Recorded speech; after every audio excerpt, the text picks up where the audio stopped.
Artificial intelligence is being integrated into aspects of our daily lives more than we realize, folks. With the benefits also come risks. Dr. Goldgolf talks to us about the ethics of AI. Welcome to the panel. Thank you for inviting. First of all, tell us about your work at the college. Well, so first let me introduce the college, which is just formed in August. It's first in Florida and one of the first in the nations focused on AI and cybersecurity and computing. It is cover all aspects of industry and has about 30,000 students and growing. So it is really a hub for workforce development for the region and nation. And ethics is incorporated in all aspects of college experience. Yes. It's actually always was and was used to be called computer ethics. And now it's more focused on AI. AI ethics. AI ethics. How do we make AI trustworthy? Yes, so there is a number of directions for trustworthy AI. One, which is partially my immediate research effort, is explainable AI. It's AI which can explain the decisions and show and then shows transparency. Okay. That's the only way the AI can be used for mission critical applications rather than as a small tools to increase productivity here and there. One of the things that people who are concerned about AI, they talk about the lack of regulation, that it seems like the Wild West out there where there are very few rules. And so they ask a lot of questions about ethically, how should AI be used? Tell us about the university's effort, the college's efforts in the arena of enforcement and regulation. Well, so the college focuses on education. So we include education in the ethics class, and also we increasing our faculty because expertise in AI as well as AI law. We recently hired faculty in that area. Now, in terms of regulation of AI, the trouble is there's a rapid development of AI, and one example is the European regulation of AI. We're taking a few years to develop prior the large language models, and then large language models come in and kind of change everything.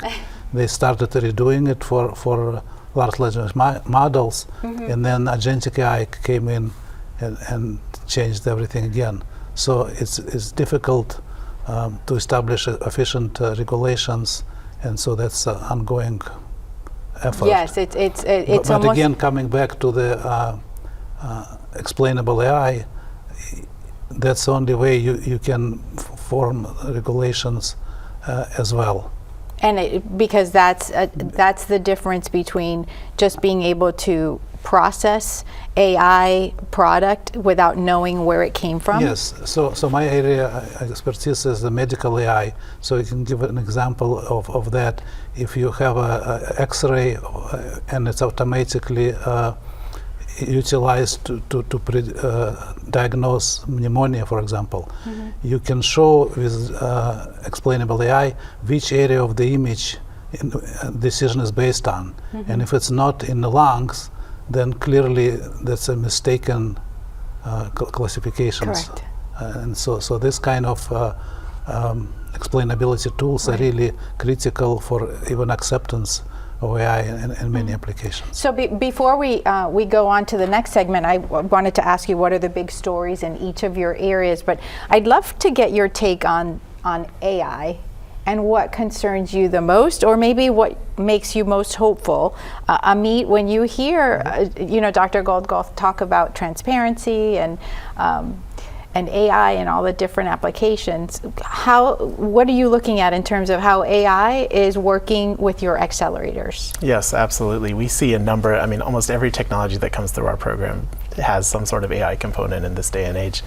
I think the biggest thing is, one, make sure your AI is actually doing something unique. To Dr. Goldgolf's point, there are many AIs that simply do something faster, but are you doing something novel with it, right? That's number one that we look for. Number two, every single company is now at an earlier stage being asked to be more compliant, both with ethics, both with privacy, both with simply integrating with large corporates is an incredibly high risk for them. Third-party risk is the number one factor that prevents innovation from entering larger scale service providers. Wow. And so it's a very risky game. And now we're seeing AI businesses that are helping create regulations and safeguards and guardrails to help enterprises integrate that technology. We actually have one who's a professor at the Bellini College building his own company doing that very thing. So, Andrew, when you look at AI, is there a concern that copyright and original content being protected or not protected, being pirated? Where do you see all of this? Yeah, at least from our perspective at Snap Transportation, those are probably less of our concerns around the copyright and ownership.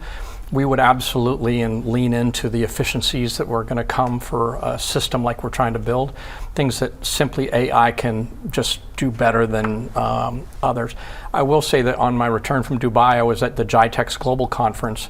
It's the largest technology conference in the world, and if there were 25,000 exhibitors, 20,000 of them were AI.